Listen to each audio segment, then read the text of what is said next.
আজকে আমরা একটু থিওরেটিক কথাবার্তা বলবো এবং আমাদের এই কোর্সের মধ্যে খুব বেশি থিওরেটিক কথাবার্তা ছিল না। সবসময় আমি আপনাদের ল্যাপটপে কিছু একটা দেখাচ্ছিলাম, আজকেও আমি দেখাবো, বাট আজকে প্রাইমারিলি আমরা একটা থিওরি বোঝার চেষ্টা করব।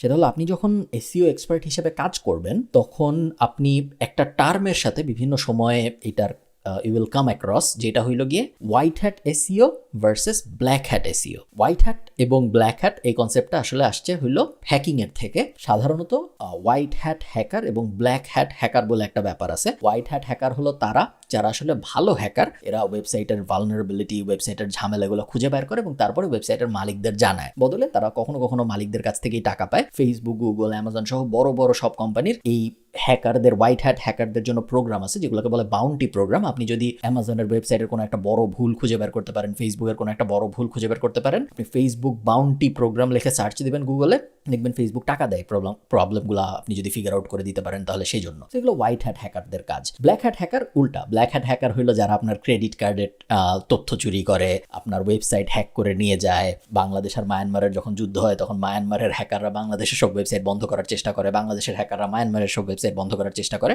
এগুলো হলো ব্ল্যাক হ্যাট অ্যাক্টিভিটি। সো ওখান থেকে এসইওর জগতেও এই ওয়ার্ড দুইটা চলে আসছে, যেটাকে বলা হয় হোয়াইট হ্যাট এসইও এবং black hat SEO. White hat SEO এবং ব্ল্যাক হ্যাট এসইওর মধ্যে মূল পার্থক্য হলো একটা জায়গায়, সেটা হলো গুগল একটা জিনিস পাবলিশ করে যেটা গুগল বলে ওয়েবমাস্টার্স গাইডলাইন। আমরা অনেক আগে একবার বলেছিলাম আমি আপনাদের এই কোর্সের শুরুর দিকে ওয়েবমাস্টার গাইডলাইন কি জিনিস। গুগল চায় এসইও এক্সপার্টরা একটা নির্দিষ্ট উপায়ে কাজ করুক, টেকনিক্যালি পারফেক্ট ওয়েবসাইট থাকুক ইত্যাদি ইত্যাদি, এগুলো গুগল চায়। তো গুগল কি কি চায় এটার হিসেবে গুগল যে ডেটাটা পাবলিশ করে ওটাকে গুগল বলে ওয়েবমাস্টার্স গাইডলাইন। ওই গাইডলাইনের মধ্যে গুগল একটা জায়গায় বলেছে যে আপনি যদি কখনো কাউকে টাকা দেন আপনাকে একটা ব্যাকলিঙ্ক দেওয়ার জন্য, তাহলে ওইটা একটা ব্ল্যাক হ্যাট অ্যাক্টিভিটি। মানে এটা গুগলের যে রেকমেন্ডেড অ্যাকশন লিস্ট, গুগল যেভাবে চায় এসইও এক্সপার্টরা কাজ করুক ওটার মধ্যে পড়ে না। হোয়াইট হ্যাট এসইও অ্যাক্টিভিটি হলো যখন আপনি কারো কাছ থেকে ব্যাকলিঙ্ক নেবেন তাকে টাকা না দিয়ে। এখন এখানে অনেক শেডি ব্যাপার হয়ে যায়। আমি আপনাদের একটু স্ক্রিনে দেখাই একটা জিনিস। মনে করেন এটা আপনার নিজের ওয়েবসাইট, আমি এখানে ডাব্লিউ লিখে রাখি। এখানে দুনিয়ায় বিভিন্ন ওয়েবসাইট আছে, আপনারা জানেন দুনিয়া ওয়েবসাইটের কোনো শর্টেজ নাই। এখন আপনার এই পেজটা র্যাঙ্ক করার জন্য অবশ্যই ব্যাকলিঙ্ক দরকার। ব্যাকলিঙ্ক কি জিনিস আমরা আগের ভিডিওতে দেখছি। সো এই ওয়েবসাইটগুলো থেকে আপনি ব্যাকলিঙ্ক নিতে চাচ্ছেন। এখন আপনি এই ওয়েবসাইটটার কাছে এসে বললেন যে তুমি আমাকে যদি একটা ব্যাকলিঙ্ক দাও আমি তোমাকে $5 দিব, কথার কথা। তো সে আপনাকে একটা ব্যাকলিঙ্ক দিল তার ওয়েবসাইট থেকে আপনার এই পেজে, তার এই পেজ থেকে আপনার এই পেজে একটা লিঙ্ক আসলো, আপনি তাকে $5 দিয়ে দিলেন। এইটা গুগলের মতে একটা ব্ল্যাক হ্যাট এসইও ট্যাকটিক এবং এইটা রেকমেন্ডেড না। গুগল যদি কখনো ধরতে পারে যে আপনি এই ওয়েবসাইটটার থেকে ব্যাকলিঙ্ক নিয়েছেন এই ওয়েবসাইটটাকে টাকা দিয়ে, তাহলে আপনার ওয়েবসাইটকে গুগল একটা পেনাল্টি দিতে পারে, যে পেনাল্টিটার নাম হলো আনন্যাচারাল লিঙ্ক পেনাল্টি। এবং এই পেনাল্টি যদি দেওয়া হয় তাহলে আপনার পুরো ওয়েবসাইটটা গুগল থেকে সরে যায়, গুগলে কোনো কিছু লিখে সার্চ দিয়ে আর আপনার ওয়েবসাইট পাওয়া যাবে না। পেনাল্টিটা খুব রেয়ার, খুব বেশি মানুষ এটা পায় না। এবং আমি আমার গত 7-8 বছরের এসইও ক্যারিয়ারে একবার দেখেছি আনন্যাচারাল লিঙ্ক পেনাল্টি, এছাড়া আমি দেখিনি। এবং আমি শয়ে ওয়েবসাইটের উপর কাজ করেছি, আমি 200-300 ওয়েবসাইটের উপর মিনিমাম কাজ করেছি এবং তার মধ্যে মাত্র আমি একবার দেখেছি। যত এসইও এক্সপার্ট আমি চিনি কেউই আনন্যাচারাল লিঙ্ক পেনাল্টি খুব পায় তা না। যারা পায় তাদেরও বেশিরভাগ আমেরিকান মার্কেট টার্গেট করে, যেহেতু এটা সবচেয়ে বড় competitive market. Irish market, Bangladesh market, দুনিয়ার অন্যান্য কোনো মার্কেটে আনন্যাচারাল লিঙ্ক পেনাল্টি খুব দেয়া হয় এরকম নজির নাই। হ্যাভিং সেড দ্যাট, আপনি যে পাবেন না এটার তো কোনো গ্যারান্টি নেই, বিকজ গুগল বলছে যে ও চাইলে দিতে পারে। এখন কথা হইলো আপনি এখানে জিজ্ঞেস করতে পারেন যে আচ্ছা আমি ওকে $5 দিলাম না, কিন্তু আমি ওর মাথায় একটা বন্দুক ঠেকায় বললাম আমাকে একটা ব্যাকলিঙ্ক না দিলে আমি গুলি করে দিব।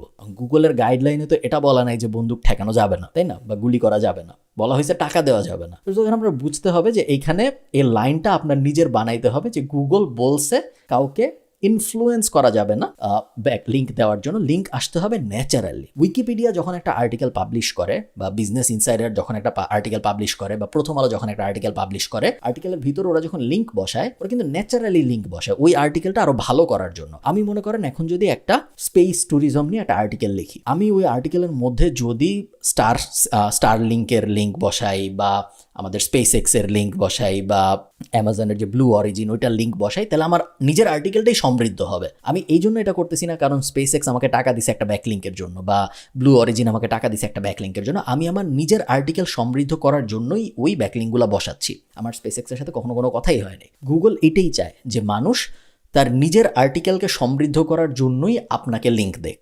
আপনি এত ভালো একটা রিসোর্স হয়ে যান যেই কারণে মানুষ নিজে থেকেই আপনাকে লিঙ্ক দেখ, আপনার লিঙ্ক কিনতে না হয়। এই কারণে গুগল বলছে যে হোয়াইট হ্যাট এসইও হলো যখন আপনি আপনার লিঙ্কগুলা আপনার অথরিটির কারণে আর্ন করবেন, কিনবেন না।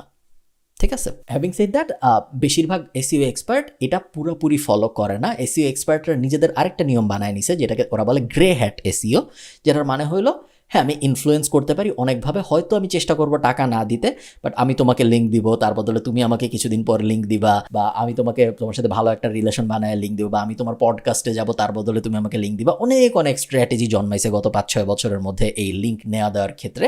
আমি জাস্ট আপনাদের জানাই রাখলাম হোয়াইট হ্যাট এসইও কী জিনিস, ব্ল্যাক হ্যাট এসইও কী জিনিস। কারণ আপনি ক্লায়েন্টদের সাথে কাজ করেন, আপনি কোথাও চাকরি নেন, আপনি কি হোয়াইট হ্যাট এসইও করেন নাকি আপনি ব্ল্যাক হ্যাট এসইও করেন, হোয়াইট হ্যাট এসইও করলে কীরকম white hat SEO, black hat SEO করলে কীরকম ব্ল্যাক হ্যাট এসইও, এই কথাবার্তাগুলা কিন্তু চলে আসবে।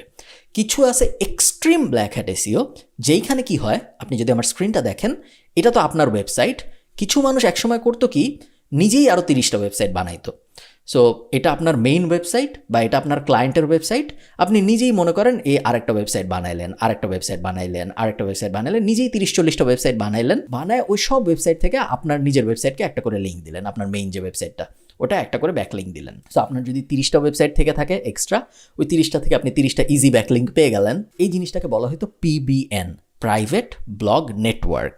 PBN stands for private blog network. এই জিনিসটা রেকমেন্ডেড না, এই জিনিসটা আমি আপনাদের শিখাবো না, কারণ টাকা দিয়ে নেওয়াটা তাও খারাপ না, বিকজ ওই ওয়েবসাইটটা আরেকজন ম্যানেজ করতেছে, আপনার আনন্যাচারাল লিঙ্ক পেনাল্টি পাওয়ার চান্স খুব কম। কিন্তু আপনি যদি একটা পিবিএন ইউজ করেন 2022, 2023, 2024 সালে এসে, আপনি এমন কোনো আহামরি বেনিফিট পাবেন না কম্পেয়ার টু রিস্ক যত তার তুলনায় বেনিফিট অত আহামরি না। প্লাস একটা পিবিএন ওই 30টা ওয়েবসাইট ম্যানেজ করতে আপনার যে পরিমাণ খরচ হবে, বোথ টাকার হিসাবে এবং সময়ের হিসাবে, তার থেকে আসলে মানুষকে $5-10 দিয়ে লিঙ্ক নিয়ে নেওয়াটা ভালো। আমি নিজে পিবিএন করি না এখন আর, আমি একসময় করতাম। 2017-18তে আমার নিজের 30-40 ওয়েবসাইটের পিবিএন ছিল, এবং আমরা ম্যানেজ করতাম। আমরা আমাদের পিবিএন থেকে নিজেদের ওয়েবসাইটে লিঙ্ক নিতাম, আমরা অন্য মানুষকেও লিঙ্ক দিতাম, আমাদের পিবিএন অনেকে ভাড়া নিতে পারতো ওই সময়। বাট এখন আমরা এগুলো করি না এবং রেকমেন্ডও করি না, বিকজ এখন এগুলার কস্ট রেওয়ার্ড রেশিও উলটপালট হয়ে গেছে। এগুলো কোনো কিছুই কিন্তু ইল্লিগাল কাজ না। আপনি পিবিএন দিলে আপনাকে পুলিশ এসে ধরবে না, এগুলো কোনো কিছু ইল্লিগাল না, এগুলো গাইডলাইনের বাইরের কাজ, গুগলের গাইডলাইনের বাইরে। সো কিছু থাকে হলো কমিউনিটি গাইডলাইন, কিছু থাকে ল। এগুলো ল না, এগুলো কমিউনিটি গাইডলাইন, যেগুলো গুগল চায় আপনি ফলো করেন। শুরুর দিকে আপনি অবশ্যই চেষ্টা করবেন যত বেশি সম্ভব ফলো করা যায়। আস্তে আস্তে আপনি যখন এসইও এক্সপার্ট হবেন আগামী 2 বছর, 3 বছর, 5 বছর পরে, তখন আপনি নিজেই দেখবেন যে না, এটা যদি আমি পুরোপুরি এক্সাক্ট ফলো না করে একটু অন্যরকম ভাবে করি, তাহলে মনে হয় এরকম রেজাল্ট আসবে। ওটা যদি আমি ওভাবে করি তাহলে মনে হয় অন্যরকম রেজাল্ট। আস্তে আস্তে আপনি আপনার যত এক্সপিরিয়েন্স বাড়বে, আপনার যত নলেজ বাড়বে এসইও ইন্ডাস্ট্রিতে, আপনি নিজেই দেখবেন আপনার মাথায় বিভিন্ন স্ট্র্যাটেজি আইডিয়া আসবে, যেগুলো আপনি টেস্ট করতে পারবেন। বাট শুরুর দিকে ক্লিয়ারলি বোঝা উচিত কোনটা হোয়াইট হ্যাট এসইও, কোনটা ব্ল্যাক হ্যাট এসইও এবং কোনটা গ্রে হ্যাট এসইও।